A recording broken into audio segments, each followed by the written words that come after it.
is this happening for a reason? Do our genes want us to, age and die? Or is it just that they weren't able to somehow develop mechanisms for a longer period that they have developed up to now?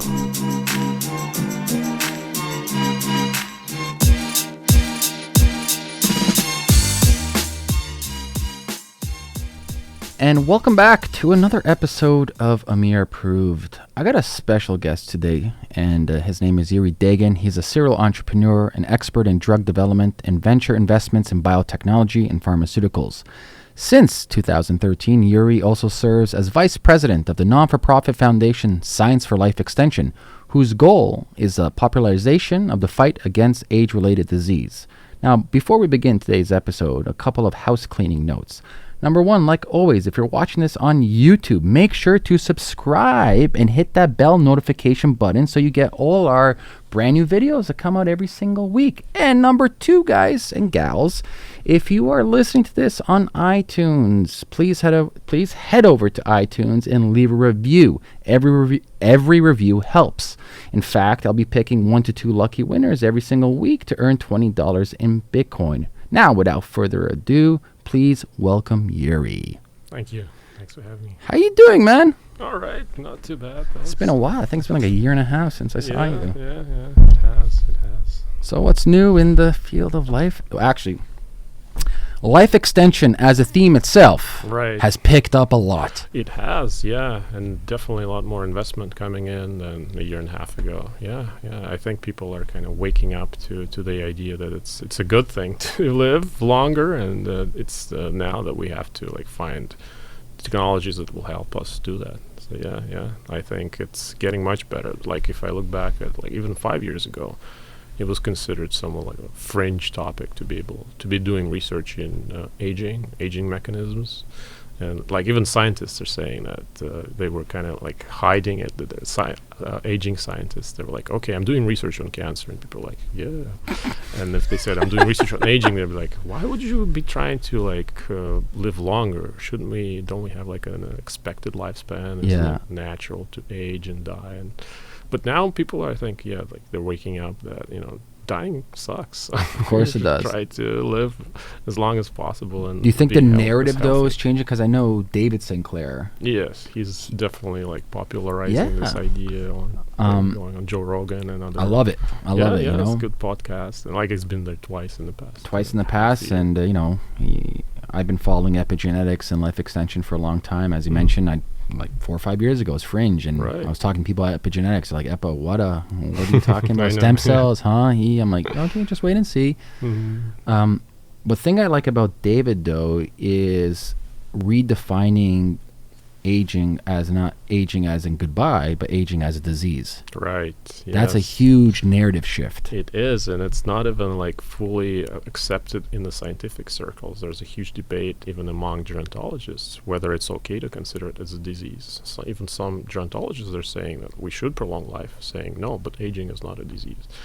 And yeah, to me, I'm in agreement with David that disease is just something that you want to get rid of, right? And aging fully falls into that category. Although everybody has it, it's a disease that we're all born with. But it's, something which we should try to get rid of as quickly as possible. So in that sense, it's a disease. It's natural, but a lot of natural things are bad. So yeah. We should definitely call it a disease and get funding into. Yeah, give people example. Viruses are natural. Yeah, exactly. So I'm gonna get a virus and do your thing, virus. Yeah, I won't do nothing. I'm just gonna chill here and relax while I wither away. Or I think Sam Harris said it best that getting eaten by a bear is completely natural, but it's bad for you. So it's nothing more natural. But we should definitely. That's why I love the debate. It's natural. I'm like, fucking poison ivy's natural. Yeah, that's right. You can rub that shit all over you. Yeah, that's right. Yeah, I think David also had this kind of issue come up on Joe Rogan's podcast and said, natural is not a good enough justification to tolerate bad stuff. I mean, all we do as a civilization for the past, thousands of years is unnatural, but trying to make our life better because, natural is just not good enough. So right now, biologically speaking, we know that our cells can roughly do 120 years, something like that?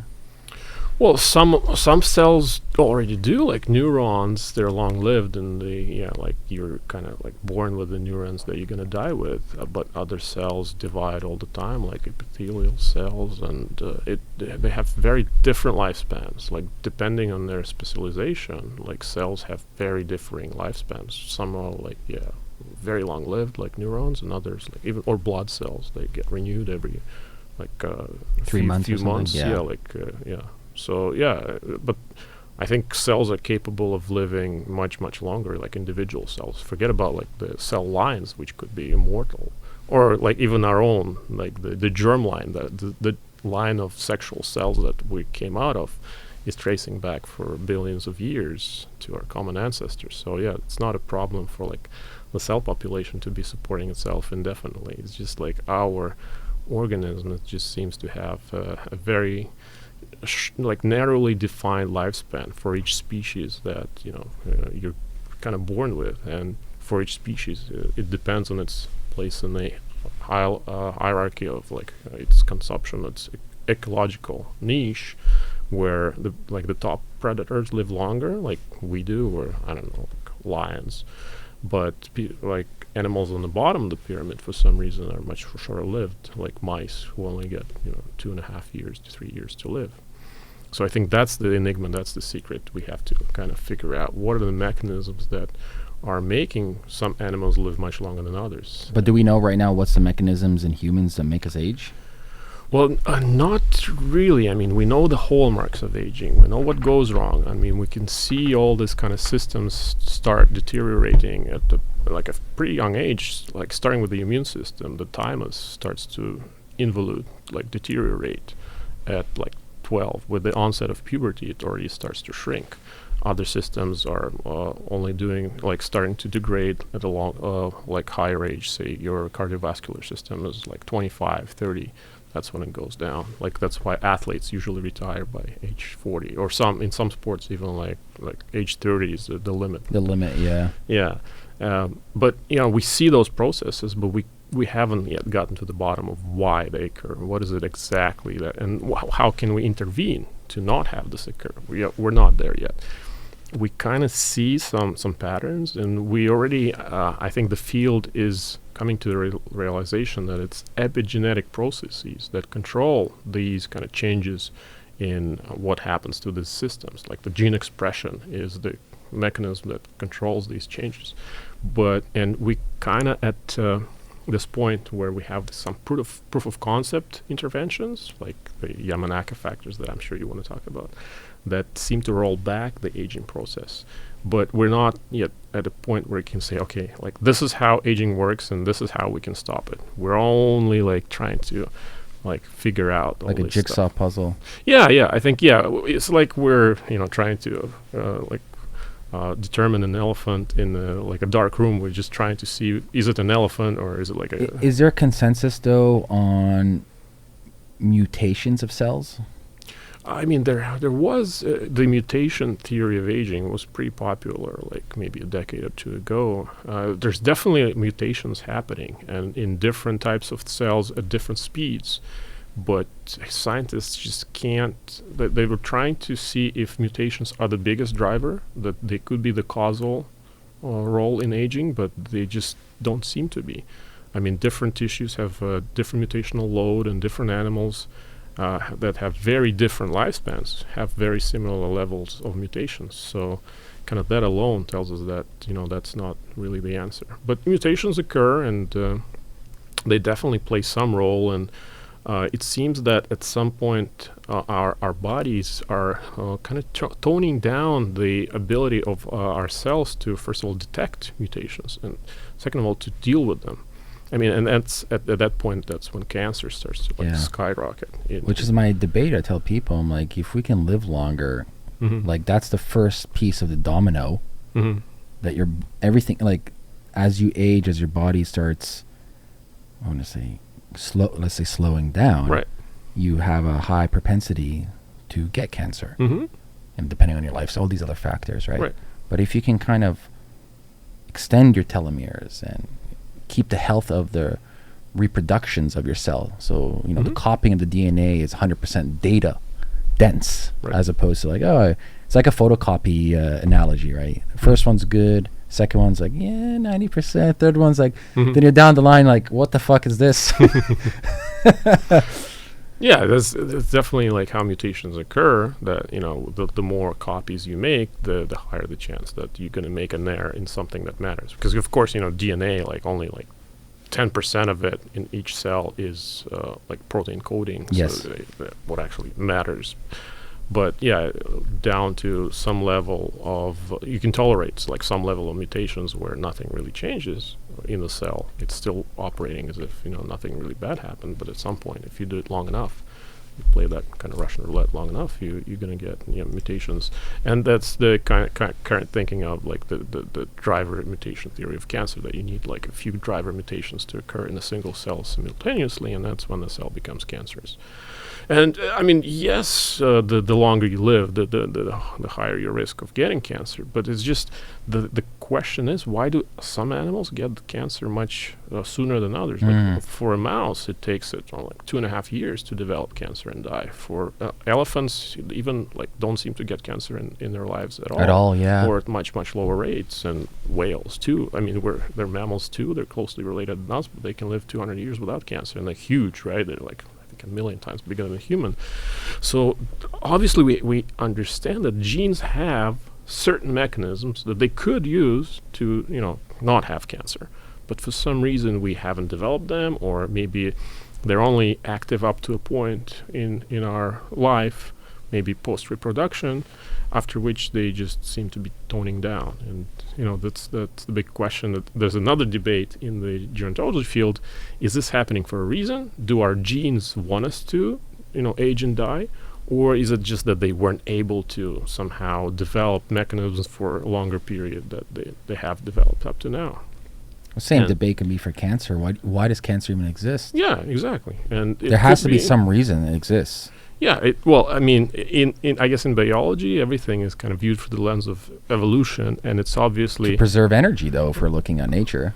I guess it could be, yeah. I mean, one of the reasons that it's good for the species, or the evolution of the species, maybe because it helps them, kind of die and clear the way for the new generation, or it increases the turnover of generations, and it helps like adaptability of the species, so that if the environment changes, there's enough generational turnover to make sure that the species doesn't die out, right? Because if you live long enough and you don't have enough turnover, and you might not be as adaptable as your competitors who can adapt much faster.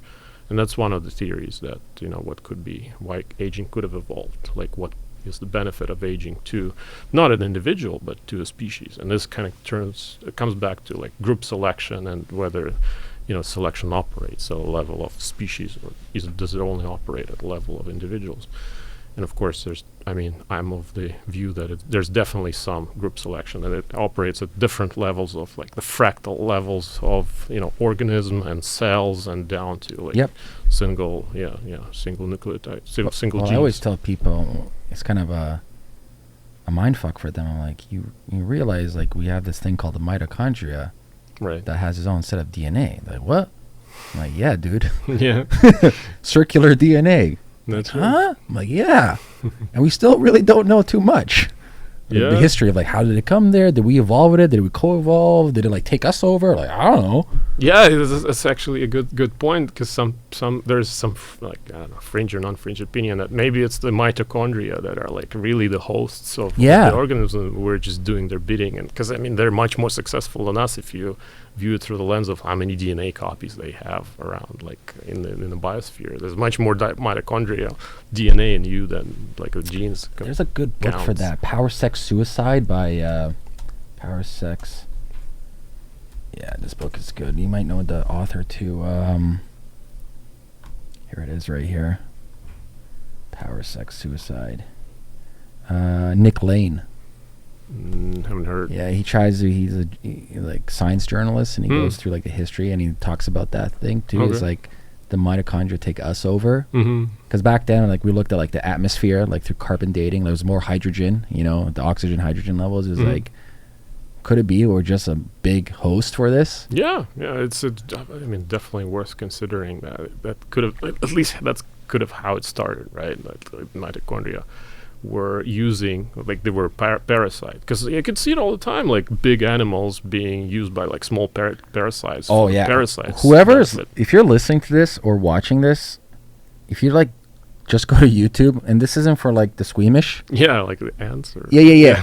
Yeah, so there's a fungi. Yeah. So type in like fungi control ants. Yeah. It's crazy. So it changes the biochemistry in the neurons of the ant. It's pretty much the fungi controls the ant. Yeah. And the ant climbs a little tree branch, and the fungi pretty much pops out of the ant, and the ant jumps in suicide. And while the ant jumps, the fungi spreads because they're spores and propagates. I'm like, fucking nature. Yeah, and there's like another example of some other, I think, ants that once they're infected, they get to like climb to some like high branch, and so that like a bird eats it, and then it poops out the bacteria or something. Yeah, so I mean, examples of this kind of parasitism are abound. So they could have been what mitochondria did to like the big cell that they. Because for me, when I look at like longevity, we got to ask ourselves.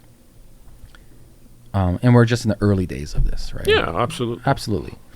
We look at things that play a factor in human health or proper healthy DNA copying. We look at the mitochondrial health, right? Without the mitochondria, we die. It creates ATP. We need it to live. Then we look at our telomeres, right? We have certain enzyme, like telomerase enzyme, that can determine the length. And that's another question. Why is it enzyme active only in certain cells, but not in others? If telomeres are like so important, and they do seem to be, when you need them, our body knows how to elongate them using telomerase. But for some reason in other cells, it just doesn't. So. No, but there's also, and correct me if I'm wrong here, but there's also cancer that hijacks. Yeah, I know. People say, they use the argument, why do you need telomeres at all? Why do they shorten at all? Yes. And the argument is so that prevents cancer. But of course, cancer can, turns on telomerase. Yes. Or there's, other alternative ways it can. Because the reason I bring this up, when I read about this, I'm like, well, if cancer can turn it on to extend it, how don't we figure out what they're doing? Yeah, I know. And then there's another, theory that maybe cancer is trying to escape aging, and for in this very selfish way, just those cells that are I don't want to play by your rules. That's you want me to theory. die? Why should I die? You die, and I'm just going to propagate it. I have a sentient theory of cells. Okay. I think cells. I think you're right from a fractal. I think you can go from a geometric perspective, all the way from up to down to up. Each cell, and even the organelles and everything inside, are sentient. And so you have, let's say, this cell, and I'll say evolves into a cancer cell. Yeah, well, it does evolve. Yeah, I mean, it's all And the reason why it's evolving, it's Ameer, your rest of your body sucks, because I'm an early detection system, because I know what's going on. That's right. I'm I don't want to die, because I sense what's happening. I'm going to hijack this, evolve, so I can protect myself. Yeah, even without being sentient. Yeah, it could be evolutionary driven to do its thing so it survives for longer, or it's more successful in an evolutionary sense of making more copies of itself. And it's interesting. Maybe it's you mentioned that you think we're in simulations. Yeah. Maybe from that perspective, it's kind of has its own sentient, outside of this kind of reality in other in whatever's outside the simulation. There's kind of my other thinking program that the cells are. The reason why I bring that up is I look at cycles. Right. And so let's say we go back even before Homo sapiens, lineage, ape lineage, or even beyond that. We can go down to single cellular organisms, since we evolved from multicellular, and here we are, right? The building blocks. Right. Let's say we're looking at one of our predecessors, Homo erectus or something like that, and it gets cancer, and it dies. Now, back in the day, and I might be wrong, we just don't know, I'm pretty sure they didn't have caskets and all that stuff, Yeah, Well, it might have buried their, like, No. thrown them off. Yeah. But the actual flesh, the carbon, all that, Mhm. touched the ground. It was in the ground. Mhm. So the cell goes back into the ground. Mhm. And maybe there's some process in there that we still don't know today, Mhm. because we just don't know, that gets recycled somehow back into this ecosystem. Mhm. It's still alive somehow. I don't know. I have no idea. It's just one of my thinkings I had in the past. I'm like, Mhm. there has to be a reason why. You know what I mean? It's like it's preparing. It knows the body might go away, so it's figuring the body will collapse, decay. The body will decay back to earth, Mhm. and then it goes back in the soil somehow, and somehow it's some part of the recycling system. I don't know. It's just like because I always ask like why. It's like Mhm. yes, it's a fact that we have cancer here, and it's fucking horrible to have, but there's a fundamental evolutionary reason that it exists. Mhm. Yeah, I mean, cancers are like they're very diverse, but they're called cancer, but of course there are like many types Yes. of cancers, plural, and they have very differing mechanisms by which they get to this kind of like they discover or invent this kind of rebellion against the body and just trying to propagate as much as possible.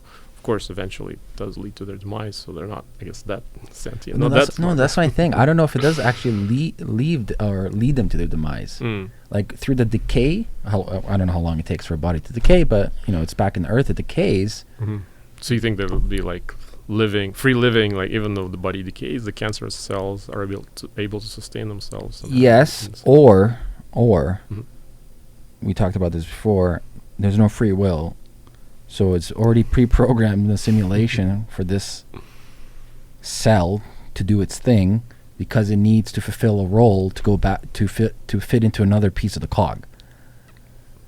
Right. I mean, from the perspective of like determinism, for sure, nothing else could have occurred. Like if it's predetermined, Yes. that cell was predestined to become the cancer cell. But I mean, not in some kind of like grand design, No. just that's how like That's the the sequence of programming. events that whatever you look at the past leads you to the future, and this or I mean to the present. I mean this is the same as on a grand scheme of things in a block time universe is going to occur. Yeah. And that cell is like that's what's going to happen. So what we found today that in science, both on the cutting edge and what's more and more coming into, what have we found that actually might contribute to us living longer?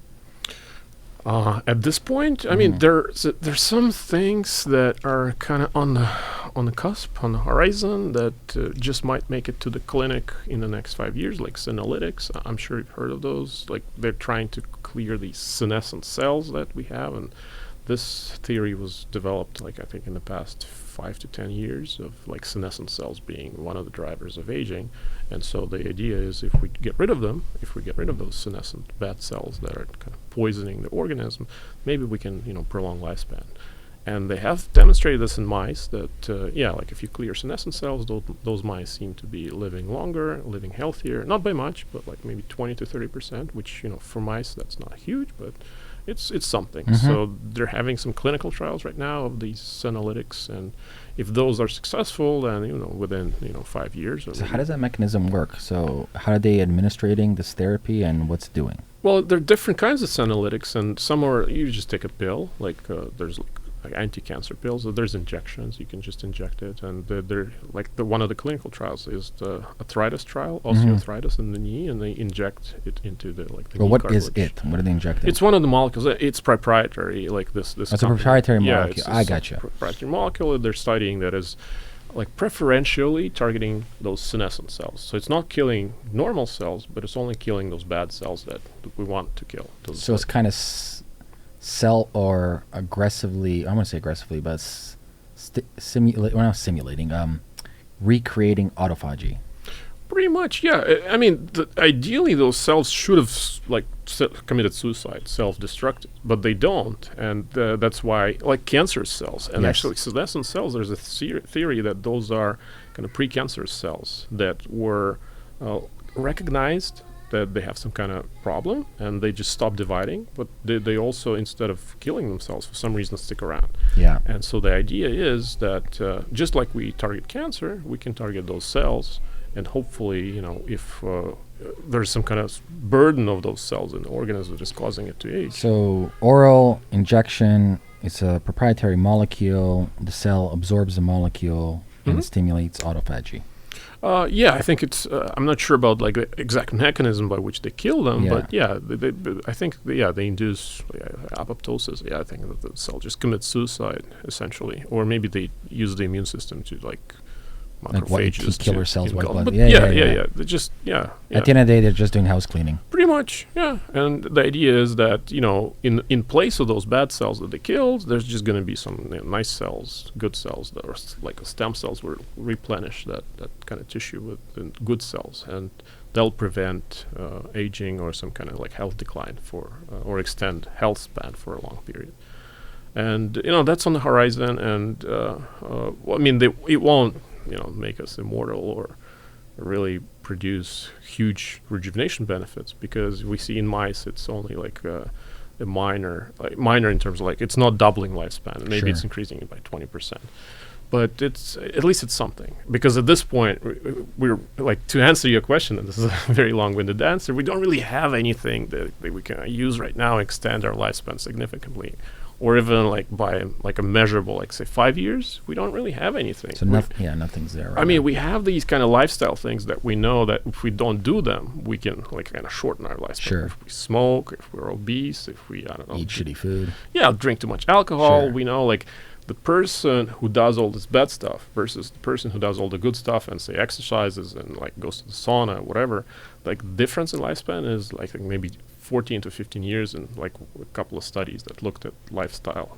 effects on lifespan. But the quality of life though is different. Yeah, exactly. Well, you can choose. If you really like a good glass of wine, you can I'll trade that for like 3 years. I won't smoke. Okay, I always said if there was a consensus and somehow crazy studies came out that coffee will like kill me by 5 years, I'm like, I don't give a fuck.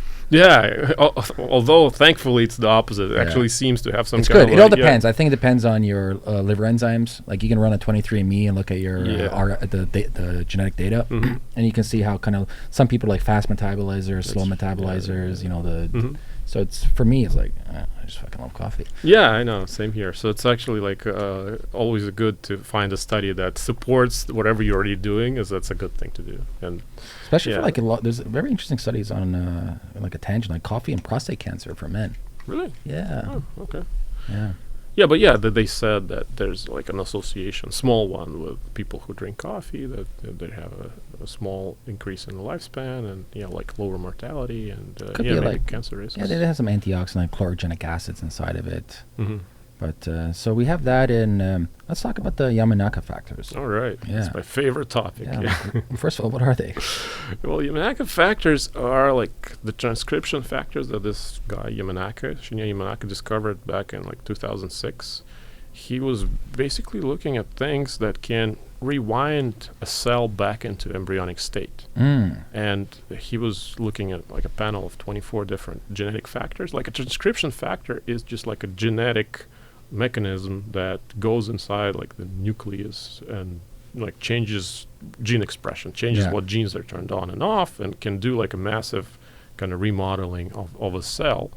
And it turned out that those four, if you use them together, they do not just massive remodeling, they can actually bring it back to embryonic state, where that cell can now again become anything you want in the body. Because what is so special about like an embryonic stem cell? Yeah, that it can turn into pretty much any cell in your body. It's a naive cell. They thought, before Yamanaka, they thought that this is like a one-way street, that you cannot come back. Your skin cell cannot be back, like turned back into an embryo, right? They thought it's like the waterfall, like the Wannington landscape model, where it just kind of rolls down and it can't get back up.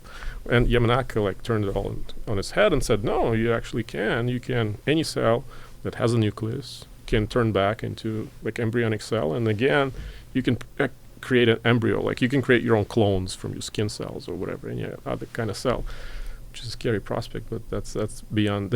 So this is kind of like So this would be kind of similar to like stem cells, where Yeah, it's even like even more potent stem cell. Correct. It's an embryonic stem cell. Which can so theoretically, I can draw my blood theoretically, apply through the therapy of stimulating the Yamanaka factors into my drawn blood. Let those cells then go back to a younger version of it, Right. and then re-inject it into me. Well, that's one of the ways. Yeah, you can create stem cells out of those, or Yeah. you can take your own stem cells and kind of rejuvenate them using Yamanaka factors, kind of roll it back. But how are we stimulating the Yamanaka factors? Well, you have to kind of get them into the cell. You have to either get the genes for these factors into the cell and get the cell to start, creating proteins from those genes, the Okay. actual transcription factors, or you can get the actual proteins, the Yamanaka factors into the cell. Of course, usually the easier way is to do the gene thing, because we have a lot of instruments that can insert needed genes. So CRISPR tech would be used on this. I mean, CRISPR is it's one of the ways, but they have kind of AAVs, adeno-associated viruses, that do like already specialized for this, for gene delivery. I mean, CRISPR is more used for like cutting stuff, and you still Good need RNA, cut it out. yeah, pretty much, yeah. And so, once you get those genes into the cell, and if you activate them, they can roll back the cell back to this kind of pluripotent state. And not only do they do that, they rejuvenate it in the process. So if it was like a 100-year-old skin cell that you had with kind of all these kind of problems that a 100-year-old cell exhibits, like, I don't know, like misfolded proteins or reduced mitochondrial efficiency, mitochondrial function, if you induce Yamanaka factors, roll it back to the pluripotent state, and then create another, again, induce it to become a skin cell again, that new skin cell will be completely rejuvenated. It have normal young levels of mitochondrial function, all the misfolded proteins. So where we are today with the research for this, like this seems to be like It's happening. amazing. And I mean, the of course, on the cellular level, creating pluripotent stem cells, they've been researching it as soon as in 2006 Yamanaka published this paper. But what just recently scientists in the aging field realized that you can use this in vivo, like in the animal, if you activate those factors just in the right dosage, then you can rejuvenate the animal itself, like systemically, and make that animal live longer. Wow. Which is I think that's the groundbreaking thing, because it's one thing to just take cells. So they've done this? Yeah, they have. That's On what? Rats? Mice. Mice. Yeah, it was a transgenic mouse line that was already like kind of predisposed to living much shorter periods. Okay. So they haven't been able to do this in normally aged mice, which is kind of right. That's where the field stands right now. This is like the next milestone we need to accomplish. We need to take these factors and make a normal aging mice that usually lives like 2.5 years rather than like 3 months, and make it live longer, as long as possible. And this milestone is still to be accomplished. But the proof of concept that was shown in 2016, this paper out of Salk Institute by Ocampo, it showed that you can use this kind of gene therapy in our bodies, inducing Yamanaka factors to prolong lifespan. And this dovetails very well with the idea that aging is an epigenetically controlled process. Yes. Because, Yamanaka factors, that's what they're doing. They kind of rewinding the epigenetic clock backwards to the, time zero, where it's an embryonic cell, which has, by definition, age zero, epigenetic age zero. And luckily, this rewinding process is gradual, and we're just it didn't have to be. It could be like could have been a binary thing where cell is an old cell, skin cell, and somehow it's rolled back into embryonic cell, but like not in a gradual way. But luckily, it is a gradual process where if we kind of cut off this kind of reprogramming process just in time, so the cell still remains a skin cell, we can gain the rejuvenation aspect without losing the kind of cell identity. And this is important because that's the kind of danger right now of this process, that when cells are taken too far, they lose their identity as a skin cell. They become kind of lost in a no man's land where they're not yet an embryonic cell, this kind of in between thing.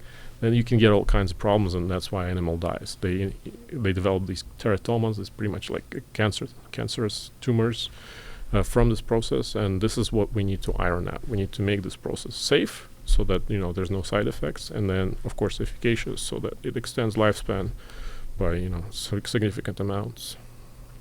So that, But it's very exciting because all of the signs are pointing that if we learn to control the epigenetic process of aging, then we can periodically kind of rewind this epigenetic clock. And this is another thing. This has revolutionized the field of aging research, the discovery of the epigenetic clock that we have in our bodies. It was like in 2013, and even before that, there was the most famous scientist is Steve Horvath. I'm pretty sure you've heard of him, of developing this epigenetic clock of aging. It was discovered that everybody, a person of a certain age, has a very similar level of specific genes, like their epigenetic levels of these genes are the same, which was kind of weird. I mean, why would our bodies develop in such a predictable way? Because initially we thought that aging is like a stochastic process, and by that definition, all these like epigenetic settings should diverge, right? You shouldn't be able to like take two random people of the same age and have the same levels of certain genes being expressed, right? And so it was discovered that there is actually a subset of genes that change in a very predictable way, so that you could take a cell from anybody without knowing their age, and just using this analysis of like epigenetic patterns, you're able to say how old the person the is. cellular age. Yeah. And so, not just one type of tissue, that there's a universal epigenetic clock that you could take, like your blood, and then its epigenetic clock will correlate with your neurons. Yes. And this is very, very odd, because it's very different cells. Neuron is as old as you are, yes, right? Because you had it from being an embryo, but blood cells renew all the time. But at an epigenetic clock level, the clock is showing the same time. And this is very, very strange, because it's showing that there is some kind of coordinated program in epigenetic program that hopefully will decipher one day and be able to hack. It doesn't come as a surprise, like the famous fly studies. You look at like BMO clock and all the circadian clocks. We know our body functions on clocks, of course. And like to people who are not like deep into biology, it seems like common sense that of course there's some kind of program, right? Because we have life stages. We know that at a certain age puberty starts, and everybody about at the same age goes through it. And then at another age, like for women, there's menopause, and it's also pretty much predetermined at a certain age. So our body does keep some kind of clock. Yes. It does, of course, there's a circadian clock. We get, want to go to sleep at a certain time. And of course, it seems like common sense that the same kind of clock could be used to like internally, it needs to be synchronized, could be used for aging as well. But for biologists, I think it was, for some reason, was a surprise that there could be some kind of coordinated process that is tied to aging, and even after, your reproductive age stops. Yeah. Even after that, it's also synchronized. Yes. Which this kind of goes against the dogma that we only evolved up to the level of when reproduction stops, and after that, it's just mutations go wild and things should diverge in our bodies, because that won't be passed to our progeny, because we won't have any more progeny. But no, even after reproduction stops, for some reason there's a lot of coordinated processes that occur at very similar rates in different people, and this is odd. It kind of points to there being some kind of synchronization between what happens to people during aging, and I think it's a manifestation of an aging program that hopefully we're just around the corner of being able to decipher and do something about it. So what are things people can do currently today, even though it might increase like a couple of years, but what kind of therapies can we do? Well, it goes back to the lifestyle things. Sure. I mean, therapies, there really isn't. I mean, there is this a metformin trial is starting, because there's some circumstantial evidence that it could be prolonging lifespan by just a little bit in healthy people. It goes back to diabetics, because metformin is a diabetic drug, and they kind of noticed that people on it, the diabetics on it, for some reason lived longer than their healthy counterparts. This people of the same age but who didn't have diabetes. They were dying sooner than these guys who were supposedly less healthy. They had diabetes, but they were on metformin, and they were outliving their peers. of the same age. And so it became like a biohacker's drug. People, of course, biohacking is a very loosely defined term. In Russia, it's used for people who just do self-experimentation.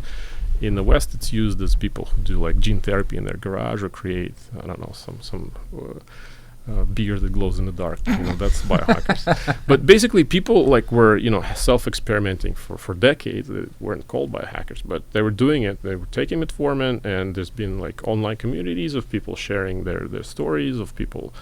First of all, they would do like blood panels and see if there is an effect, lowers the glucose, or even like if they have some kind of does it make them feel better, like subjective feelings that it helps. And so out of that, they grew this metformin trial that is now FDA allowed to try it, and it's going to start in November, and they're going to see does metformin prolong lifespan and decrease kind of the disease burden of old people. And I think it's going to run for like 1 or 2 years, and after that we'll see. But some people are taking it right now, and they're hoping that it will prolong their lifespan. Of course, they don't expect to live 20 years longer or to remain healthy for 20 extra years, but they are hoping that maybe it will increase lifespan maybe by 2 to 3 years, and health span by maybe 5 years. And so this is something that I can't recommend, but that's what people are thinking about. And I think even David Sinclair goes into metformin on his blog. He goes a couple of things like metformin, NAD. Yes, NAD is another hot topic, and it has been kind of on. I've been contemplating doing some IVs of NAD. Oh yeah, yeah. That's another thing. Like, people are doing IVs of supplements as opposed to like taking a supplement. It's better delivery. It is, yeah. Of course, once it becomes an IV, it becomes really a drug, and it should go through like the standard medical profession. Yeah. And or go through clinical trials before being administered, because orally. We have a very, much more protection, I guess. Yeah, it goes through your liver. First of all, and it can get digested by various enzymes, but it's another thing that people are trying, like IV delivery of NAD or some other stuff. But NAD, although it's popular, I mean, even in like model organisms like mice or flies or nematodes, it doesn't seem to have like a huge effect. It's even lower than metformin, and it's lower than rapamycin. Those are like the two drugs of choice in the gerontological community for like decades were like metformin and rapamycin. NAD is being popularized, or has been popularized, I guess, in the past like 5 years by Gorente, who's David Sinclair's. He used to work for him at MIT, I guess. But I mean, it's all very small, like effects on lifespan. So it can be like a compound, like proper diet. We know, like keto diet's interesting data they have on ketogenic. You can use it as a tool, and now taking external ketones. Sauna therapy. Sauna for sure. It's for me, sauna is like a win-win because it doesn't have a downside. There's no downside that I don't see. Yeah. But keto right now, like people are being cautioned against it because like nobody's really been long-term on keto for like decades, and there's I view keto as a tool, a supplement. Mm-hmm. So. Let's say you're a healthy individual, non-cancer. Like I'll do cyclic keto with like intermittent fasting. So it would be for like how long?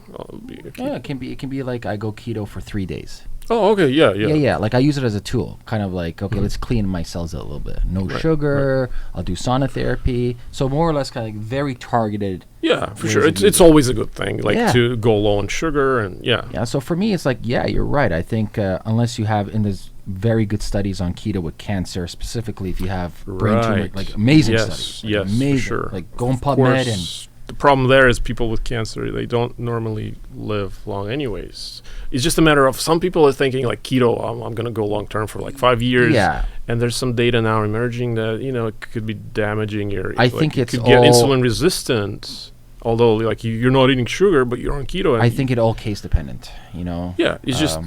Dominic D'Agostino's doing good research on this. Mm-hmm. I think it's I think it can be used as a tool, like any supplement. You can use it as a tool. Sauna, like no downside. Especially go to Russian Banya, go back and forth between hot and cold all day long. Yeah, I love it too. Yeah, every time I go to the gym, I try to like jump into the sauna for at least like. And the science is good, both with the heat shock protein. So regardless if it's hot or cold, that change in temperature triggers, which causes autophagy. Mm-hmm. Yeah, it could be one of the mechanisms. One of the mechanisms they say, Yeah. And what I'm most convinced by is this Finnish study that they were following mortality in rates, Finland. Right? Yes, they were like crazily lower, and like cardiovascular disease was much lower by like almost 50%, which to me was like very. But I think there's another. I brought this up before. Somebody else. There's an underlining thing. Okay, so I'm making assumptions here. Mm-hmm. Yeah, I mean, it's just we're just talking, right? Not medically validated actually, advice. This is even medical. So you go to the sauna or banya, whatever. Ideally, you're not by yourself. 99% of the time, I'm not by myself. Yeah. Especially if I'm going to a banya, it's organized. I'm going with a couple of peeps. Mm-hmm. So there's a social element there. Mm-hmm. So you look at the Finnish study. I'm guessing there's like 3 to 4 people together in this banya. So it's very social. Yeah. Right. So you have that community. Cohesive bond. It's like the blue zone thing. One of the well, there's that one study with like the religious group in California. What are they? The Seventh-day Adventist. Right. Okay. Right? And the Amish too. So they're looking at like, they're living very long, right? So like, okay, what are they eating? And you look at this food. It's like, well, it's not like some crazy special diet. They're looking. It might be some kind of antioxidant. I don't know. Anyways, they research everything. Like, well, what can it be? And so they came to to the best of their abilities, they come to a conclusion, well, like they're very cohesively structured as a community. Mm-hmm. You know, they breakfast together, lunch together, dinner together, socially together, very tribal. Right. Yeah, I think it was the Buttner like blue zones thing that he was trying to find common themes between those blue zones like Sicily and Okinawa, and one of the things he thought he narrowed down was the social element. Yes. That people have like a strong social network and kind of have purpose in their lives for some reason. Maybe vitamin D too. They could be one of those things. Yeah. You know, I don't know about you, man, but fucking Canadian winters here. Yes, definitely. Like if it's lower than well, that's one of the major things for epigenetic factors is vitamin D. Like we know for a fact, Canada and Russia, because we're bureaucratic, we have one of the highest documented rates of multiple sclerosis. Yeah, I think it was multiple sclerosis or MS. MS. I think MS. Yeah. Vitamin D. Okay. Having the curtain. Pretty sure multiple sclerosis or could be. Yeah. Let me double check in real time data here. All right. Well, I mean, it's definitely like vitamin D deficiency. Yeah, multiple sclerosis. Mm-hmm. Yeah. If you're deficient. Mayo Clinic, yeah. Oh, okay. You should definitely supplement and just get it back to like normal levels. But it's more than just supplementation; it's a feeling. You know what I mean? Like. Well, I mean, it's always good, like, to be in the sun. So people who live in like sunny spots, like California, it also goes back to circadian clocks. That too. Yeah. So we know the studies are there where it's like you have exposure to light in the morning, it resets your circadian clocks, and lack of light in the evening, which is good. You don't want to be around blue light. Yeah, that's right. Yeah, this is why look at your phone when you're in bed. Man. I got a blue filter on this thing 24/7. All right. That's like the worst when I have jet lag. I stay away from it because you wake up at 3 a.m. and like you got nothing to do and you don't want to sleep. I'm like, I'm just gonna check my phone. And I'm like, okay, I can't sleep for another 5 hours. My hope with science though is like we're just at the cusp of longevity science. Yes. And more people are becoming aware of it, and hopefully more money gets put into it. Right. That's what we need. I mean, money is pretty much it determines of how much research is being done because that's what scientists are. Also, I would love, and this isn't just for longevity, this is science in general of all fields. I would love more collaboration between different disciplines. Because if you look at health, it's all disciplines apply. Physics applies, biology applies, chemistry applies. AI, that's what like we're hoping. So you can see those guys are going to come in and solve like data aggregation. I'm like, okay, here's a meta-analysis of all the studies done on human health within biology. Here's a meta-analysis on like physics, meta-analysis on like chemistry, and like, is there patterns or connections that we can see? Hopefully. Yeah. I mean, there are a lot of people from other areas that are coming into biology. For some reason, a lot of computer scientists, a lot of physicists. It seems that like maybe people at some point get struck with like realization that what's limiting their potential output, like in physics or math or computers, is the fact that they have a very limited lifespan, and they're like, okay, wait, this is a problem I should fix, and then I have 100 years to do whatever I want, like in understanding physics of the universe or writing the next cool, I don't know, computer thing. And a lot of people are coming in and trying to understand why is it that we age and why it hasn't really been solved, because it just seems like it's not that like crazy a problem to solve. It's just biology. We've been looking and solving biological problems for, I don't know, already like 100 years at least. I mean, just like the same level of skill or tool sets that we have. I'm not saying like even because they've been doing a lot of surgeries even in prehistoric times.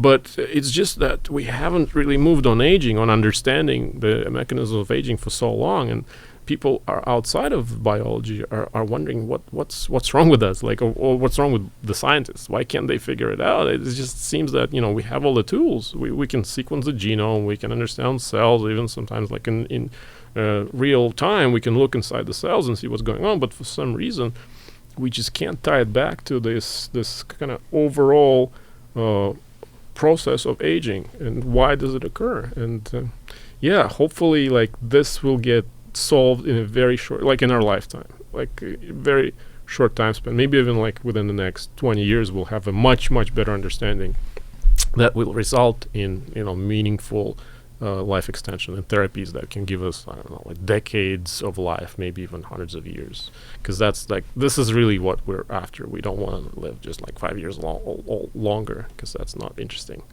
And we don't want to live longer being old and decrepit. We want to be as young, as healthy, as active as possible for as long as possible. I mean, this is the goal.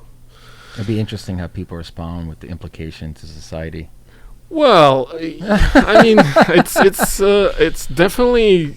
I think it would be just much better society in general, much more fun, less suffering. Because right now the suffering is invisible. We don't really see people, with cancer or people who are in retirement homes. We kind of like put them away and just close our eyes. We don't want to look at them having a very tough time, because the last few years of their lives are not pleasant. But if there is no more suffering, or there's much less suffering from those things, and right now I think it's the number one source of suffering in the world is aging. Like people, they every day wake up in pain, and or even people like with cancer, they're much younger people, but when they come to the realization that they only have like, I don't know, 5 years left to live or 3 years left to live, and it's just the mental toll and the mental suffering that they have is I don't know, it's undescribable. And I think just this when society realizes this, that there's a lot of things that go on behind the scenes that we don't see, that we should fix. I think that much more support for doing everything we can to get rid of aging as quickly as possible will be done. Have you seen anything else besides the Yamamoto factors or anything? I mean, there's a bunch of other approaches that are potentially very interesting. There's we briefly talked about these retroelements in our genome, like the ancient viruses that sit dormant for a long time, but for some reason those retroviruses get activated after like age 45, and they start like little by little being expressed in cells, and then jumping back into the DNA. Like that's what they do. They're like the jumping genes, they're called. And for like 45 to 50 years they're dormant, and after that they start being active, and that's when cancer skyrockets. So one of the ideas that maybe cancer is caused by the activation of these genes. So one of the ideas is to try to prevent these genes from being activated. So all kinds of approaches are now being considered to kind of prevent these jumping genes from being activated. So it's interesting. So it probably happens like there's a trigger with the epigenetic age. Yes, and the viral knows the age marker. It seems that way. Yeah. Oh, yeah. It might not just like know, but yeah, at some point it's like little by little gets released from its Yes. little jail, and it's once it is free, it starts to be active and kind of wreaking havoc and creating mutations. And so, one of the approaches is it's called like inhibiting reverse transcriptase, reverse transcriptase is one of the enzymes that is helping those jumping genes kind of jump back into DNA. And it's now being studied in mice and in dogs, and we're going to see if it's going to prolong lifespan in those animals, and if that's effective. We're going to try to, not we, but like scientists are going to try to see if that approach works in humans.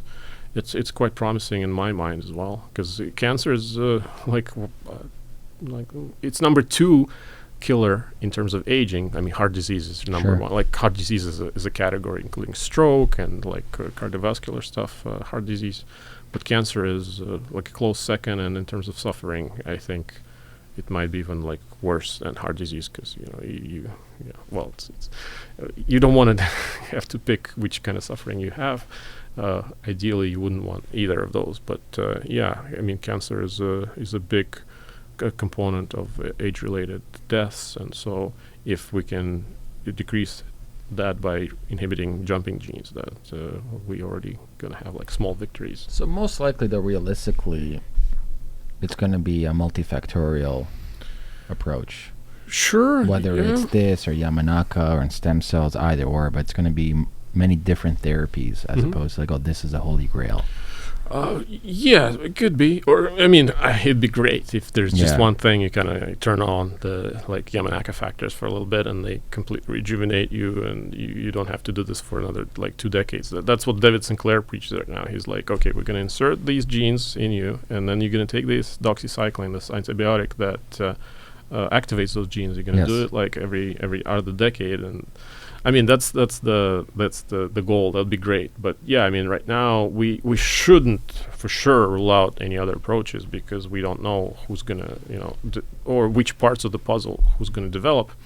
And not just those, but there's a lot of therapies being created where they kind of repair the damage that already occurred.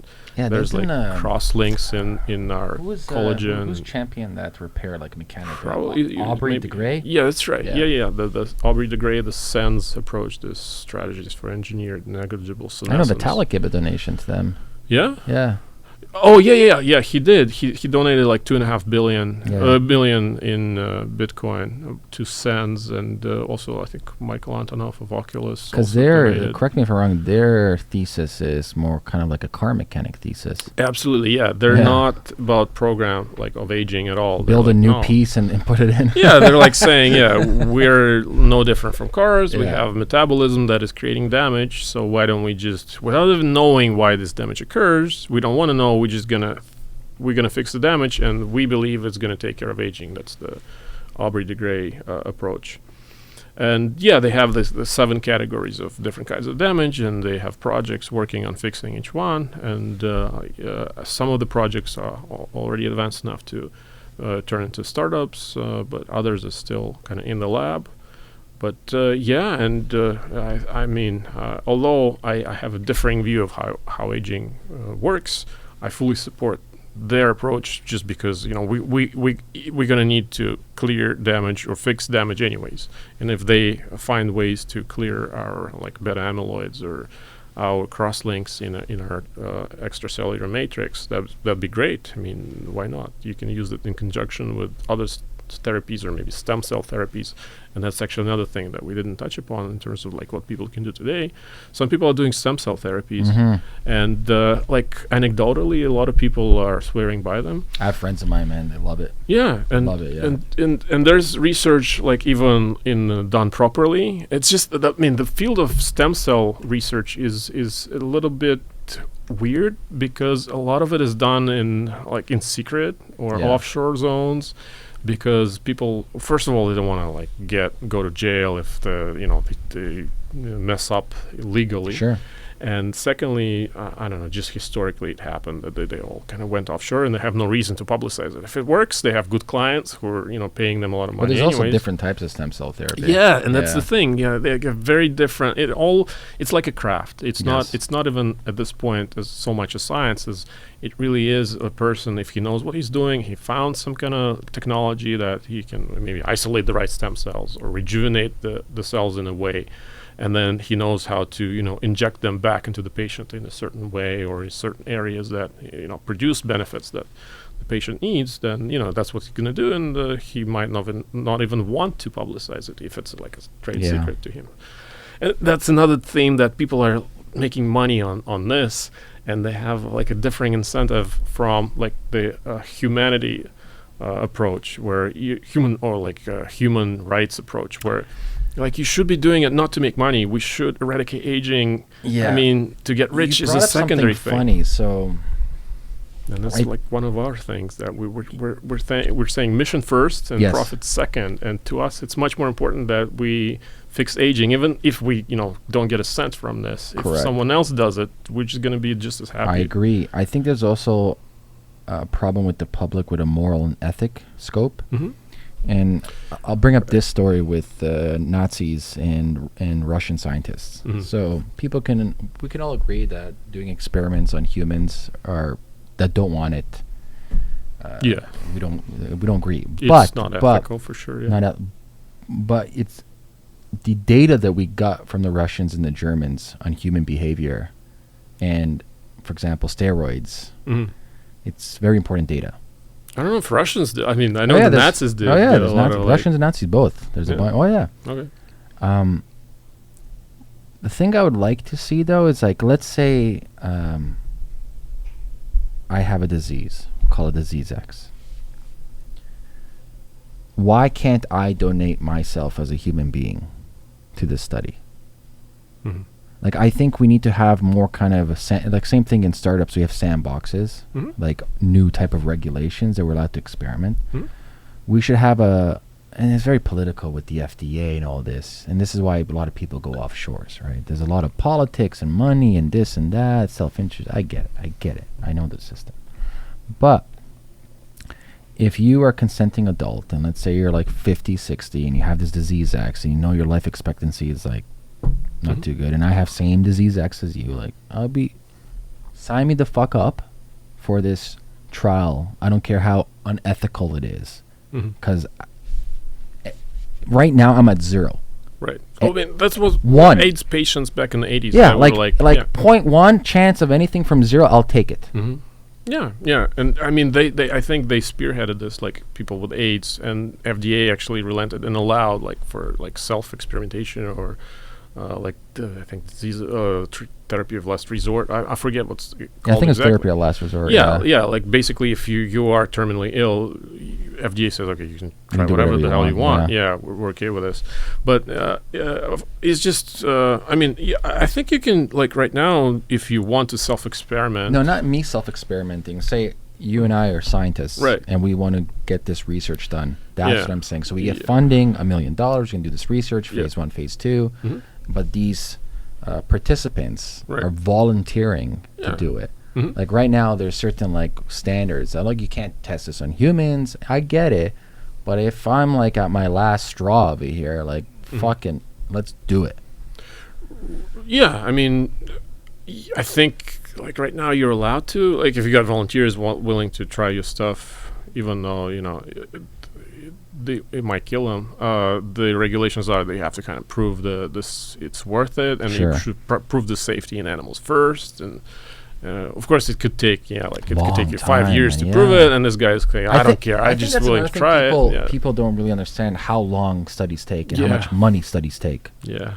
A lot of money and a long time. Absolutely, and that's why it's moving at such a slow pace. All this drug discovery is and aging too. Because if you do a lifespan study in mice, it takes 3 years to finalize everything, and even other animals are even longer.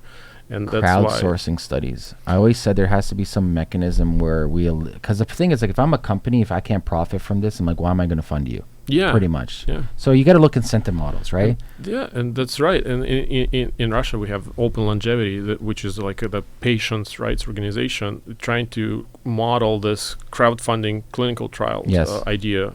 Basically, people signing up for trying different stuff for like already existing therapies, or not even therapies, but like taking supplements or doing diet. We just want to validate it in a big enough data set that it has longevity benefits. And because there's no money in this, big pharma is not going to fund it if there's you can't really make money off of a diet. I don't know, Weight Watchers could, but that's why for longevity benefits, it has to be like from a grassroots patients organization drive that we want to see if something works. Of course, for like radical therapies, they have to be first created in a lab, but by scientists on animals, and because you can't just like say, okay, well, let's try this completely, random idea on people. Maybe it's gonna work, because I doubt that even if you're terminally ill, you're gonna be willing to put yourself. I don't know. Some people might, man. Maybe, but and there's, I think now with this kind of advent of gene hacking in your garage, people are willing to try some crazy stuff on themselves, and maybe and governments are getting nervous, even in Russia. Listen, man, if I have like some rare disease that like 500 people on the planet have, and I know that the average age of death is 35 for this disease, I'm in. Yeah. I think every single person in that group would be like, I'm in. It's a no-brainer. Yeah. And I don't care how crazy it is. Like, what the fuck? Like I got like 5 years left. Yeah, that's right. Your risk tolerance goes. And so like, fuck, that's it.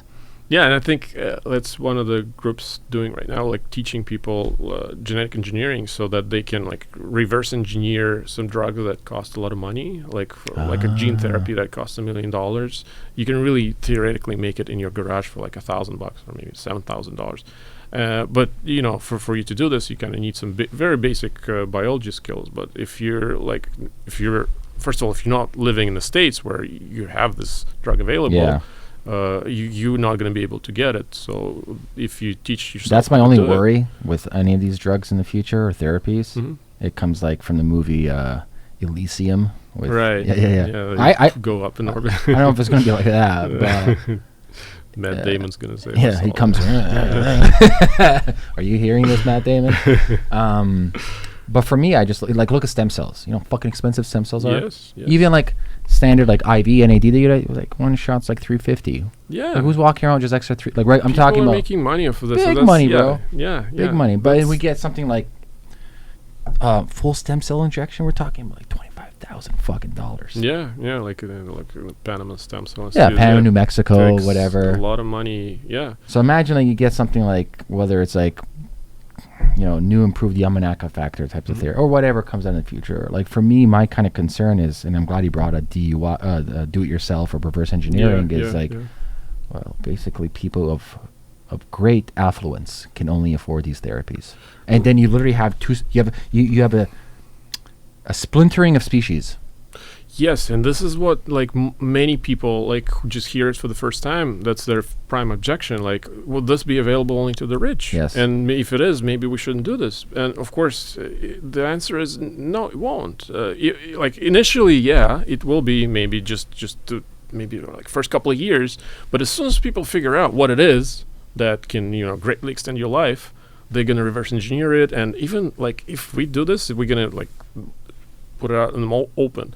You want to do it yourself, it's fine. Open sourced, yeah. Yeah, I mean, because I think it's a basic human right. Like, I think, I agree. It's even like stem cell stuff. I don't understand why those companies are having such huge prices, because it's really not like the because there's only limited places you can go. Yeah, exactly. If it was a 100% free market, they're trying to maximize the profits, sure. But like I mean, from the ethics of look at Canada. My wife's a doctor, naturopath doctor. And we have a socialist healthcare system here. It has its pros and cons, right? It's great because pros for emergency rooms. Like you got shit, hit the fan, hit the ER, wait time, but still you're taking care. It's free, Well, no, my taxes pay for it. It's not free. Okay, yeah. Our taxes pay for it, right? Your labor that you give here, they take it off your income and you pay for it, or whatever through taxes. So it's not free. But still, for emergency situations, ER is not bad. But when it comes to proactive stuff, then it's a shit show, and it's heavily regulated. Like the stuff like stem cells, not in Canada. Forget about it. Not in Canada. Proper like prolotherapy, like doing it right. Forget about it. Like the red blood cells spinning around, going back in. It's not here. And this is why people leave Canada for any of this stuff. Like even the United States, like they have to go, as you mentioned, offshore. So like because of the heavy regulations, it's like, okay, there's only limited places that I can go. Mhm. And as you said, like, people are hush hush. And obviously, if there's limited, like, supply and demand, it's only limited places I can go. And maybe of the limited places I can go, maybe only like 10% are really good. Well, of course they're going to charge $25,000. Yeah, exactly. Yeah, it is basic economics, supply and demand, but it's just like, I think we should maybe do better than just pure capitalism when it comes to life extension. We should be maybe guided by some, like, higher motives than just profits. The whole social healthcare system I wouldn't change, but it has to evolve. And I'd love if the the healthcare system had like a set of sandbox where it's like experiment, do stuff. Right. Well, I mean, I don't know about stem cells, but I mean, a lot of elective stuff in Canada that you could do for money, I mean, is available if you're willing to pay for it. Of course, I mean, there's the question what should be considered elective, like procedure, like with stem cells, if you got like a problem with your shoulder or take a cuff or something, and then stem cells could potentially fix it. Should this be free, or like? You know what should be in the healthcare system in Canada? Fucking dental, man. It always boggles my mind nice. why dental's not there. I'm like, how strong is a dental fucking union or like lobby group? You know what I mean? Like, don't put it in there. Right. Yeah, I think it's all like historical, political context what they chose. Because you think about like, I know. I mean, like out of everything you're studying, teeth is not covered. Yeah, yeah, and that's probably like number one thing you need on a regular basis. And it's not cheap, you know. Yeah. You know, you want a root canal? There's $1,500, right? Oh, you need veneers? Don't worry, it's $1,000 a piece. Yeah, that's right. I mean, dental used to be free in Russia. Maybe it still is, but it's getting actually disrupted. Dental. Yeah. A lot. Yeah. I'm in Israel. I have a missing tooth. Long time ago, got hit with a baseball bat. Then I had a root canal. Then it collapsed. I actually have I don't like dentists for the most part. I just had bad experiences. But they passed, I think, stage 2 now, where using stem cells. Yeah. To regrow, because for me, it never made sense to me. I'm like, wait a second, I have baby teeth, then they've grown down twice. Why the fuck can't I do this again? It makes no sense. The cells are there. That's right. Why can't I like send something stimulated? I don't know, like a message. I need to send it a message, like, yo, regrow. Like, I'm like, why am I putting stuff into my face? I want to regrow my tooth back. So they had that. Let me actually pull it up. Like. But yeah, stage 2. Yeah, that's one of the things about like could be another manifestation of programmed aging. Like in elephants, they get 6 sets of teeth throughout life. Like it only grows up to like the number 6th time, and that's it. For some reason, it doesn't grow for the 7th time, and you're like, why not? Right? Here it is. Stage 2 successful stem cell based biological tooth repair and regeneration. Nice. Yeah, I'm super excited about that. Yeah, absolutely, because it's better to have your own than to have like implants and stuff. Or some like plastic shit, like we're gonna put this polymer. I'm like, get the fuck out of here! Why the fuck I want this in there? Yeah, hopefully soon enough we'll have regenerative technologies. For other, because there's animals who can regenerate even like cut off limbs. Well, Robert A. Becker, he was a famous scientist a long time ago. I'll actually pull it up over here. He wrote the book Body Electric. He got big into physics. Okay. And he did some studies back in the day, but Robert E. Becker, finger regrowth. You gotta look at this shit, man. Oh yeah, like seen that stuff? I've heard that. Yeah, if you cut like just above the nail bed, then it can regrow. Yeah. But if you cut below, because like they have stem cells, like I don't know, is it Maya or whatever? Like the tissue stem cells, like it's not complete stem cells, some kind of neoblasts that can regrow back to like different tissues. But yeah, he was doing research where like that was chopped off, then it grew back. But he did like some type of therapy towards it. But yeah, I mean, that's one of the things that also David Sinclair is studying with the Yamanaka factors. They seem to be able to turn back the rejuvenation potential or recovery potential of like nerves, and they're saying they're going to try it in the paralyzed patients with like spine injury to regrow the nerves. Well, I saw the first successful stem cell injection through the he's a quad. Oh, okay. And he got the feeling back into his hands. Oh, wow. Yeah, that's huge. Yeah. Like feeling. Yeah. Like, well, hasn't feeling, now he's feeling. Yeah, I mean, from like outsider's perspective, this is like huge. But like, from a biological perspective, you think about like it's. I mean, the nerves are there. It's just like the connection, and they were able to grow. Yes. Like when you were, an embryo. We have to be able to somehow figure out a way to regrow them, and it seems that we're getting. I always scream because I get angry when I see people have spinal injuries, and I'm like, it's fucking 2020, pretty much. Yeah. And like, I'm like looking at them like, we out of everything we haven't, we can't solve this yet. It fucking irritates me. I know. Like, really irritates me. I mean, you're telling me we're fucking spending billions of dollars on fucking helicopters and war machines and all that when we're not focusing on regrowing the goddamn spine. Yes, that's definitely like one of my pet peeves, that to just the society kind of took a turn for like consumerism, whatever else, entertainment, as opposed to like the science and solving the problems. Like back in 1990 as a kid, I was thinking by this time we'd have all these kind of Peter medical Thiel problems. said it the best. Like, we wanted the Jetsons, Yeah. but we got Twitter. That's right. We got a new iPhone and a Netflix, rather than a colony on the moon. If and you actually Mars. look at it, like, I've been paying close attention last 4 or 5 years. If you look at it both objectively and subjectively, from a hardware, that's what I love what Elon's doing. Yes. People may hate on him. It's not. I don't give a shit, man. This guy's building I think hardware. he's like the greatest Right. human. Yeah, he's building like, right hardware, now. like actual infrastructure hardware that's much needed. Mhm. I look at everything. I'm like, so pretty much the last like 20 years is just software. I'm like, actual like real hardware. Like, we're talking about Jetson type of deal. I'm like, where's it at? Yeah, where's my flying car? You know, where's my flying car? You know what I mean? Like, why don't we have like a hyperloop? Why don't we have like more like magnetic rail, especially Canada, like second biggest landmass? It cost me $700 to fly. Right. Get out of here! Like, give me a magnetic monorail.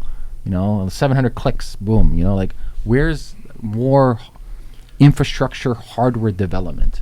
Yeah, I think it just comes down to like us going to like the basic human urges, or like the lower denominator of like we want to be entertained and comfortable, as opposed to pushing ourselves to, I don't know, create again a colony on Mars or colonize Mars or go to space, explore space more, or like figure out some kind of problems with aging or medical things, and we're just being driven towards like profits and greed, and that gives us much easier, or gives entrepreneurs much easier, like low-hanging fruit that they can accomplish their goals, but we're not like pushing ourselves to do better than just earn money or create something. Listen, I nothing's wrong with profit if it's done properly, done fair. No. Like, you look at the regulations. Like, I give you an example today with Apple. I'm like, this isn't capitalism. This is cronyism. Like, Trump gives them no tariff tax to import materials from China because they're opening up a factory to produce the new Macs in Texas. Me as a competitor, how the fuck do I compete with that? That's not even fair. That's like straight, like, you have the government helping you. And so for me, it's like, one idea I had before, and you talked about in Russia, they're trying to have the open source crowdfunding stuff for science. I would love to have a system. And I actually know somebody in the blockchain space working this. They're in alpha now, coming out of beta, or coming out of alpha, going to beta. Fascinating, so especially in the psychedelic research, it's kind of taboo for people. And so I would love to have an open source, open patent, where we have a research, and it can be mapped out like, okay, phase 1, phase 2, phase 3, and so forth, crowdsourced. We can crowdsource this through crypto, etc. And everybody has some type of token. It's not a monetary token. It's a token that represents if something is discovered. Oh. Yeah. We, as the contributors to this, if anything comes out of it, we get pieces of pie. Yeah, that was our idea for Ethereum. We were thinking about when we were trying to raise money through ICO back in like 2017. We were creating tokens that gave access to the therapies that, if we're successful and are created, the token holders would be able to pretty much get them for free. Yeah, that's a great idea. For some reason, it just didn't work out. This kind of the too early. ICO boom. Yeah. But this isn't even an ICO. This is just literally you're using smart contracts to track ownership of a donation. That's it. And the token is just it's not a tangible monetary token. It's just like if Yuri and Ameer discover something in 5 years down the line, and this something it's open is then utilized into some private companies are utilizing it for monetary gain, we have a royalty right for it. Yeah, it's just crowdfunding through smart contracts. Correct. It makes complete sense to me. And for some reason it's just it didn't take off. It's early. I Everything's hope early. that eventually it will, and maybe then we can capitalism is great. There's nothing better. It's like the worst of or the best of the worst alternatives, right? They call it. But it's just for some reason I think there should be something besides it, not besides capitalism, but like within a capitalist system. There should be another like entity setting goals for humanity, or something like greater goals that, it's not like either or. We should be doing both. And for some reason, it's just like, yeah, but this like space exploration kind of fell through the cracks. Sure. Like NASA said, okay, we're not even going to have shuttle. Like I don't even know what NASA. I'm gonna be honest. I don't know what NASA does.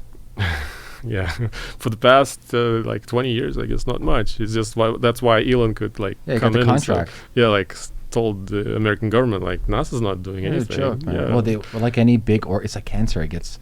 Well, I guess, yeah, but a lot of evolutionary processes, like hierarchies are going through it, like become like self-sustaining. Like people in the nice cushy positions, earning a lot of money, that really don't need to do much, want to preserve their status and power. And like, okay, you want to get to the moon? Okay, give us 20 years and like $5 billion, and there comes Elon and says, okay, I'll do it in the week. Capitalism. There is, like I mentioned, the model would be everybody. Okay, it'll be difficult with like regulation, but ideally, no matter what system you're dealing with, there's two things that need to be done. There has to be a massive educational curve. So for like everybody. Yeah, awareness, right? Yeah. And then number two, there has to be proper incentives, right? Mm-hmm. We talked about free will before this, right? It's incentives, right? Mm-hmm. Like also monkey see, monkey do. If someone else does it, they want to do it, right? Mm-hmm. And so... Yeah, that's why the space race, when it was like the USSR and the United States, it was like everybody was fueling each other, and like that's why we went to the moon in like maybe 1969. China should come out with like a SpaceX competitor, so we can. I know, yeah. Right? Why not? Or Russia too, like everyone, let's go. But it's crazy, like you think about the level of technology that had in like 1960s that allowed them to go to the moon, and the level of technology we have now, and we can't even like we're not just we failing, like the startups failing to land on the moon, like the India and Israeli, like. People did this in 1969, and we can't replicate this even with like small craft without humans. I have a theory for that. What have you guys been doing for like 40 years? Like, I think things happen in exponential spurts. Yeah. So you saw stuff from the 60s into the 80s, exponential. Mm-hmm. So technology has exponential leaps, and then there's a very long quiet period. I overlay this into evolution.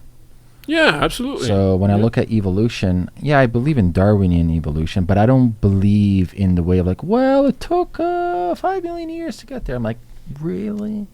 There's studies actually now coming out, hypothesis of like viral evolution, where it's one generation. It's definitely bursts of evolution. So it's not like, well, it took that species 10 million years to get. No. Mm-hmm. It contracted a virus. Somehow could be like those jumping genes genes like create huge diversity, most of which die. Well, there's that crazy theory from Rupert Sheldrake, is it like what's it called, morphic resonance theory, cross species of DNA jumping, cross pollination. Okay, well, there's definitely like within bacteria, there's like horizontal gene transfer. Yeah. So for me, I look at like, okay, here's a species, it contracts something. A virus. Viruses do this all the time. Yeah, they bring new genes and they can create new within your genes, new combinations. This species, whether mammal or not, copulates offspring. That offspring is different. It's mutated. Right. Of course. I mean, it's like.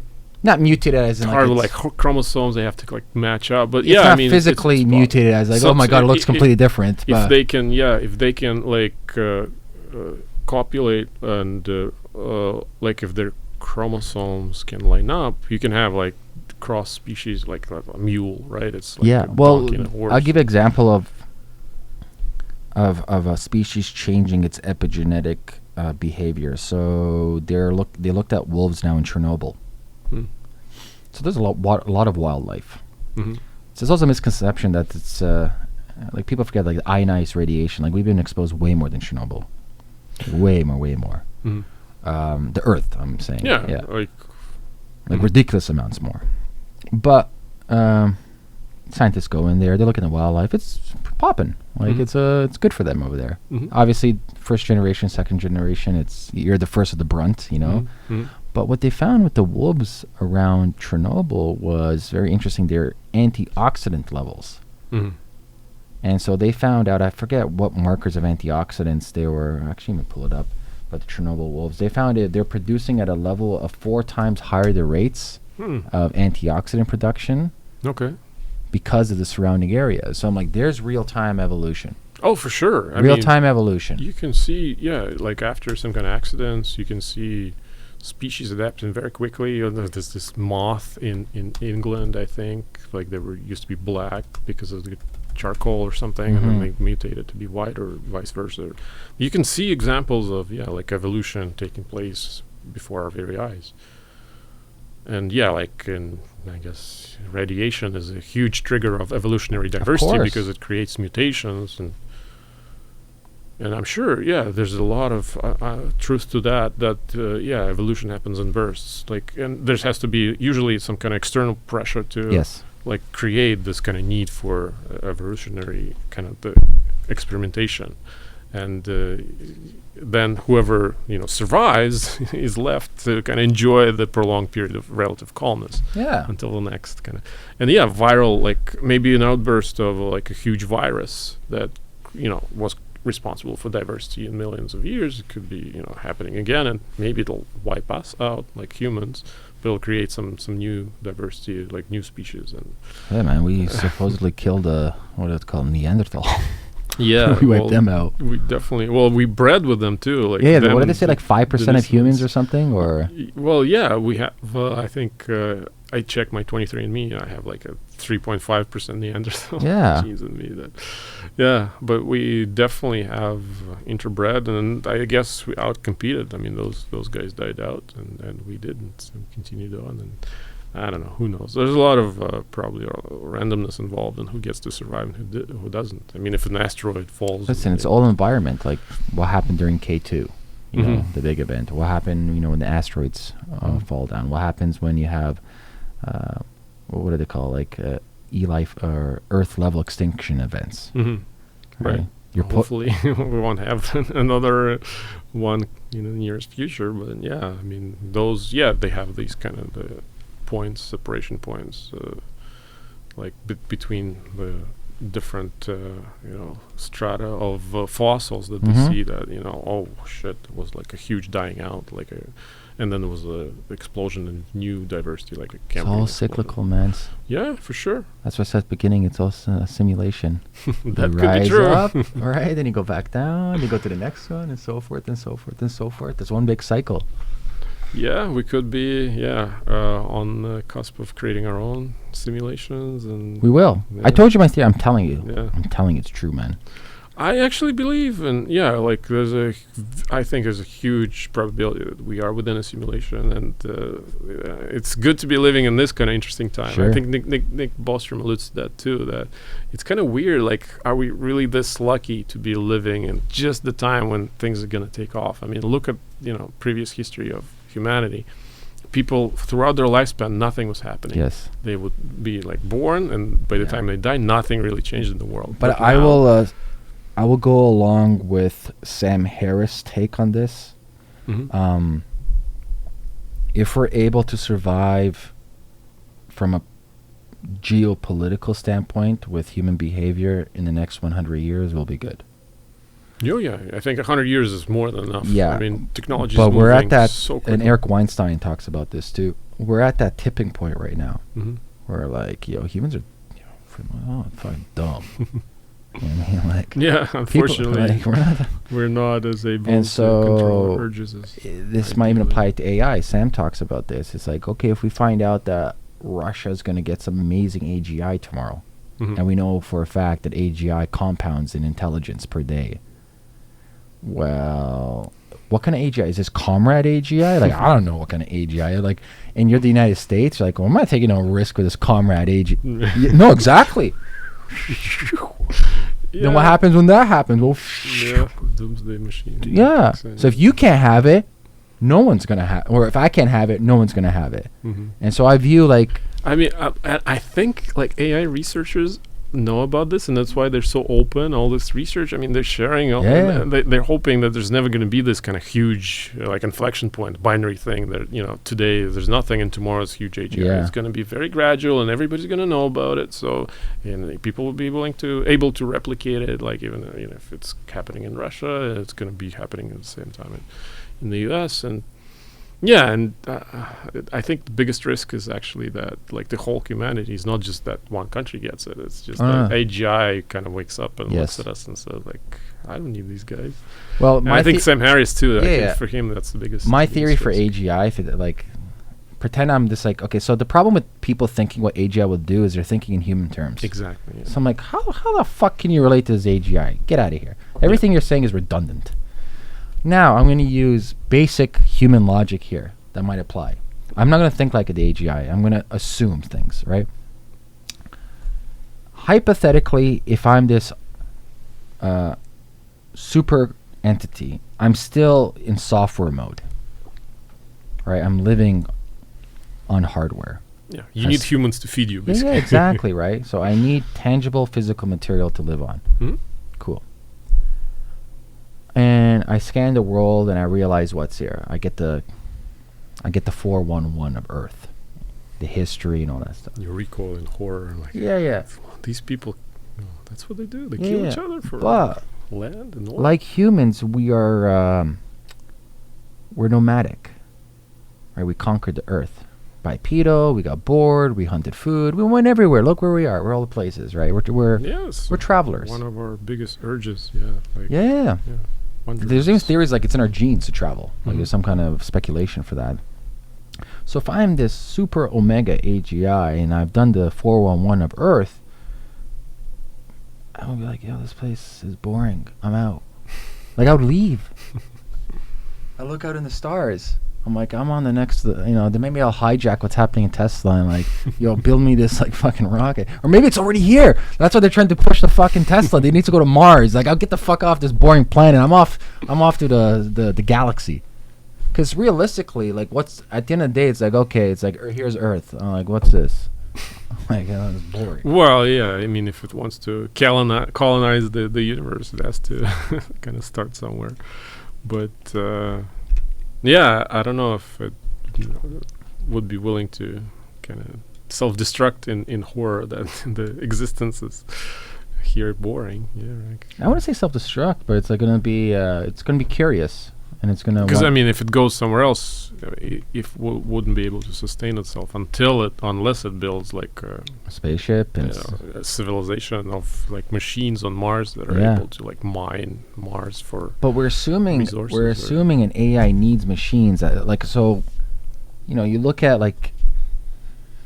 You look at energy. It's a kind of substrate to live in, like computer processor. Not even. So we look at energy, like electromagnetic frequency, and there's different frequency, right? Everything's electromagnetic frequency. We're getting bombarded every day. The sun, there's radiation everywhere. It's all energy, and there's at different levels, at different frequencies, etc. Cool, and that's all information. Those are data packets in there. So for me, when I view, I'm like, okay, if I'm this like super sentient AI, eventually, like there's an evolutionary process, right? Who's to say I still need something like this? Why do I need this containment unit? Why can't I just go in the ether? Well, since it's electromagnetic, I figured out a way to be jumping. Yeah, if it's super intelligent, maybe you can figure out like some way to exist without needing a containment. A substrate. Yeah, that's my thinking. Well, I hope it doesn't, because it'll kind of mean that the end of us, I guess. Well, you assume. You never know. Of course, that's why, Elon is like on this, we got to merge with this thing. It can be like, we're just entertainment. Like if we're looking at it as like in a simulation standpoint. Sure, it's a soapbox. Yeah, it's entertainment. Since 2000. Yeah, why not? Yeah. Could be, yeah. And maybe that's like the game over. Like we create AGI and like, yeah, congratulations, you've done it. We turn you off now. Yeah. That's another possibility that, I think Sam Harris or Nick Bostrom talk about. But, I mean, there's like an unlimited number of potential scenarios that could unravel before our eyes. But if we just like consider like the kind of the most basic one, that we're going to create this super intelligence, and we hopefully will be able to take control of it by merging with it, and we become kind of the super intelligence with being able to preserve our kind of needs and wishes and use this super intelligence that we develop for our benefit. I think that'll be a really, really cool time to live in, and to see what we can accomplish, and like, I don't know, from colonizing the universe to at that point we become like homo cyborg. Yeah, well, and of course the downside is that we kind of become too smart for our own good and kind of realize the maybe the futility of existence, and that's another maybe that's the part where you talk. That's the Hinduism, bro, right psychedelic there. Show, that's the part is like because it's all rebirth. And like, how do I escape this fucking circus? Yeah, I don't. Because it keeps on going. You're like, I'm out, man. That's the worst kind of hell. Like, you can't escape, and that's actually one of the things that people talk about when you talk about like immortality. That they're afraid that if you actually are able to do this in like non-biological way, and I think Black Mirror does an episode that you now can preserve your personality, your consciousness, even if you don't want to. Like, they can put you up in like some jail, in like virtual reality jail that you can never escape, and this is maybe even scarier than just not existing at all or being mortal. And there's definitely, like, if you consider the future far enough and the technology, from a far enough angle, there could be a lot of like negative things that could result from this. But for now, I think we're not there, far from there, and we should still like focus on the bad stuff that is happening right now, and hopefully people who are creating AI will be able to kind of preserve like the humanity of it, and not kind of prevent like the bad stuff from happening, and not being people wouldn't be able to get caught in kind of existence when they don't want I'll to. have my bag of popcorn and I'll just sit back and relax. It is what it is. Yeah, we can just ponder the possibilities, but at the end of the day, they're out of our hands, and with the idea that actually everything is predetermined, all we can do is just kind of watch and chill. Enjoy. Yeah, enjoy the ride. Enjoy the show. All right, Yuri, brother, it's been a pleasure. If people can get a hold of you, if they want to kind of support what you're doing, what's the best resource for them to hit you up? Well, they could, Facebook, or they could go to our website, ethereum.io, and if they want to look at the work we're doing with the Yamanaka factors and gene therapy of aging, or any other topics, they can just probably like social media, just Google Yuri Deigin, and they can see whatever my articles or whatever. Well, I appreciate it, brother, and definitely we'll have you back for round 2. All right, I'll be happy to. Thanks for having me.